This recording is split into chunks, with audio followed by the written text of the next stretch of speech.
ఇంకొక కీలకమైన ఈక్వేషన్ మీరైతేనే నాకు ఆన్సర్ చెప్పగలరు అనిపిస్తున్నది. మొన్న గౌడ్లకి ఏదో కాటమయ్య రక్షణ కవచం అని ఒకటి ఇచ్చారు.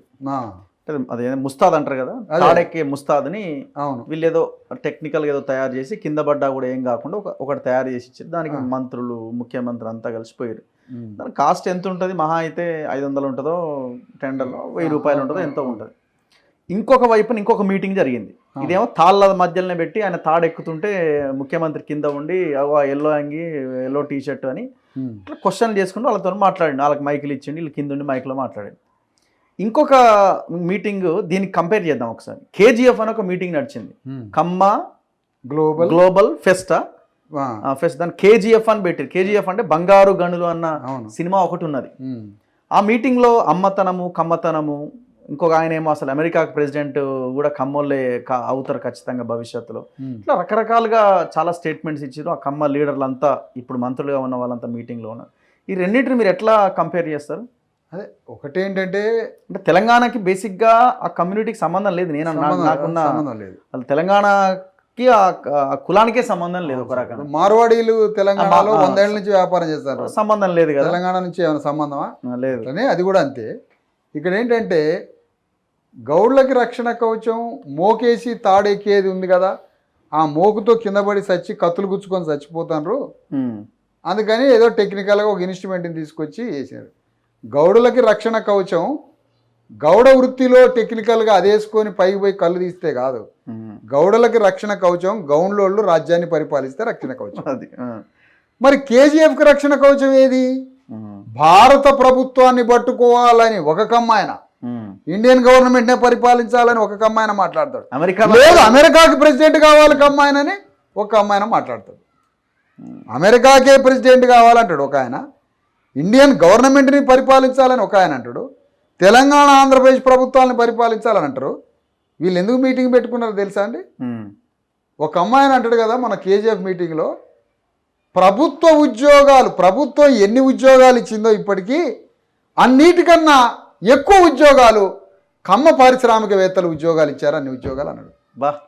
ఎంత పెద్ద మాట సార్! ప్రభుత్వాలు ఎన్ని ఉద్యోగాలు ఇచ్చిందో ఇప్పటి వరకు అంతకన్నా ఎక్కువ ఉద్యోగాలు మా కమ్మోళ్ళు ఇచ్చారు, నిరుద్యోగులకు ఉద్యోగాలు సమాంతర ప్రభుత్వం అంటే ఆల్టర్నేటివ్ గవర్నమెంట్ కన్నా ఎక్కువ అని. అంటే మీ దగ్గర ఎన్ని లక్షల కోట్ల రూపాయల ప్రభుత్వం కన్నా ఎక్కువ డబ్బులు ఉండాలి మీ దగ్గర. మరి అన్ని డబ్బులున్న కమ్మ కులానికి 5 ఎకరాల భూమి ఎందుకు ఇస్తారండి? 5 ఎకరాల భూమి కమ్మ భవనానికి ఇస్తారా?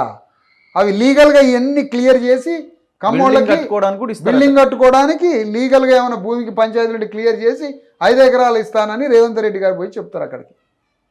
మరి తెలంగాణలో భూ సమస్యలు బీసీ ఎస్సీ ఎస్టీల ఇనాం ల్యాండ్స్ ఉన్నాయి.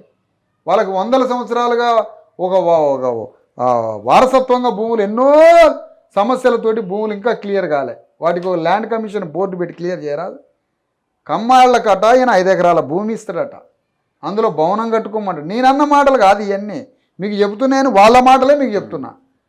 అమెరికాకి ప్రెసిడెంట్ కావాలంటారు కమ్మోళ్ళు, ఆంధ్రప్రదేశ్కి కావాలి, తెలంగాణకు కావాలి, ఈ భారత ప్రధానమంత్రి కమ్మోళ్ళు కావాలంటారు, ప్రభుత్వం కన్నా ఎక్కువ ఉద్యోగాలు ఇచ్చినవని అంటారు, విద్యారంగం మాదే, వైద్య రంగం మాదే, రవాణా ట్రాన్స్పోర్ట్ మాదే, సినిమా పరిశ్రమ మాదే, మొత్తం ఇండస్ట్రీస్ మాయే అని చెప్తారు. వాళ్ళకి 5 ఎకరాల భూమి ఇవ్వడం ఏంటి సార్? ఎంత అన్యాయం ఇది! హైదరాబాద్ నగరంలో 10 గజాలు 20 గజాలు లేనోడు ఉన్నాడు స్థలం ఇల్లు కట్టుకోవడానికి. మరి వీళ్ళకి భూమి ఇయ్యరా ఎవరు? హైదరాబాద్లో లక్షల మందికి ఇల్లు లేవు. ఒక్కొక్క స్లమ్ ఏరియా చూస్తే ముక్కు మూసుకొని బతకాలి అక్కడ. ఈక్వేషన్ నాకు అర్థం కాదు. ఇప్పుడు వెలమాలు పోయిరు, రెడ్లు వచ్చిర్రు అన్న ఒక ఈక్వేషన్ వచ్చింది, కానీ ఈ కమ్మల ప్రాతినిధ్యం ఇది ఇంకా ఫ్లేర్ అప్ అవుతున్నది. అవుతుంది. ఈక్వేషన్ అర్థం కాదు. చంద్రబాబు గెలిచిన తర్వాత ఇంకా ఇక్కడ ఏంటంటే రెడ్డిస్ ఎంతో మంది 50 సంవత్సరాలు ఆంధ్రప్రదేశ్ని పరిపాలించారు. అంతకుముందు ఒక 60 ఏళ్ళ దాకా రెడ్డి పరిపాలించారు. రెడ్లలో అపర మేధావి రెడ్డి, టాప్ ఇంటలెక్చువల్ రాజశేఖర రెడ్డి వచ్చిండు. రాజశేఖర రెడ్డి వచ్చి కమ్మవారికి నాన్ పొలిటికల్ రూట్స్, అది పత్రికలు కావచ్చు, వ్యాపారం కావచ్చు, సినిమా కావచ్చు, వ్యవసాయం కావచ్చు, ఏ రూట్స్ నుంచి కమ్మోళ్ళకి వనరులు వస్తేనే వాటి మీద దెబ్బ కొడితే కమ్మోళ్ళకి రాజ్యం ఆగిపోతుంది అనే ఒక తెలివైన ఆలోచన చేసిండు రాజశేఖర రెడ్డి. ఆ దిశగా కొంత పావులు కదిపి కమ్మోళ్ళని దెబ్బ కొట్టిండు. దాన్ని మరింతగా జగన్మోహన్ రెడ్డి వచ్చి పెంచిండు. అప్పుడు కమ్మోళ్ళంతా కూర్చొని మాట్లాడుకున్నారు, ఇంటర్నేషనల్ కమ్మోళ్ళు. ఓకే. ఇక మనల్ని డ్యామేజ్ చేస్తున్నారు ఈ రెడ్లు, ఇట్లనే డ్యామేజ్ చేస్తే కమ్మ జాతికే ప్రమాదం ఏర్పడుతుంది. మనం ఒకప్పుడు రాజులం, అమరావతి పరిపాలించినాం, మనం చల్లపల్లి ఏరియాని పరిపాలించినాం, మనం ముత్యాల రాజావారు ఇక్కడ జగ్గైపేట దగ్గర పరిపాలించి మనం రాజులం ఒకప్పుడు. మళ్ళీ మనం రాజ్యానికి రావాల్సిందే. మన కమ్మ వాళ్ళే అమెరికాలో కుల వ్యవస్థ భయంకరంగా ఉంది. అమెరికాలో ఇవాళ తెలుగు వాళ్ళ కమ్మ వారి డామినేషన్ ఉంది అమెరికాలో. అవును, డౌట్ ఏముంది. నువ్వు ఎందుకు నీ డామినేషన్ మాది పనికి రాదా అని తెలంగాణ రాయలసీమ రెడ్ల డామినేషన్ ఉంది. మళ్ళీ రెండవ డామినేషన్ అంటే అమెరికాలో ఇప్పుడు తానా ఆట పేర్ల రూపంలో అక్కడ కమ్మ రెడ్లు అమెరికాని అన్ని రంగాలు అన్ని పరిశ్రమలని వాళ్ళే హోల్డ్ చేస్తున్నారు, సీఈఓల కానించి ఉద్యోగుల కానించి. ఇప్పుడు ఇంత డ్యామేజ్ మనకు రెడ్ల నుంచి జరుగుతుంది కదా అని కమ్మాస్ అంతా ఒక్కటై ఇప్పుడు వాళ్ళు బజార్లో పడి సంఘాలు పెట్టుకుంటూ పోతుండ్రు. గౌన్లో ఆయనేమో తాడి చెట్టు ఎక్కడమే రక్షణ కవచం ఆట, అంతే. కమ్మ ఆయనేమో రాజ్యాన్ని పరిపాలించడం రక్షణ కవచం ఆట. మరి ఇది ఆలోచించాలి మనం. అంటే కేజీఎఫ్ లాంటి పాలకవర్గమే కేజీఎఫ్ పెట్టుకుంటే, పాలకవర్గమే వెలమ సంఘం పెట్టుకుంటే, పాలకవర్గమే రెడ్డి సంఘం పెట్టుకుంటే, మరి బానిసలు మనం ఏం పెట్టుకోవాలి? బీసీఎస్సీ ఎస్టీలు.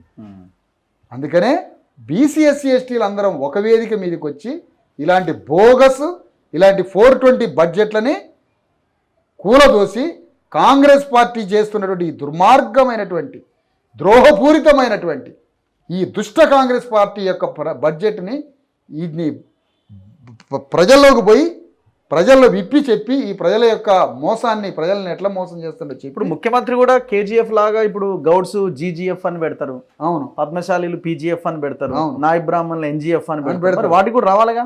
వస్తాడు, వచ్చి ఇక్కడ ఏమంటాడంటే గౌండ్లకి రక్షణ కవచం తాడి చెట్టు ఎక్కడం అంటాడు.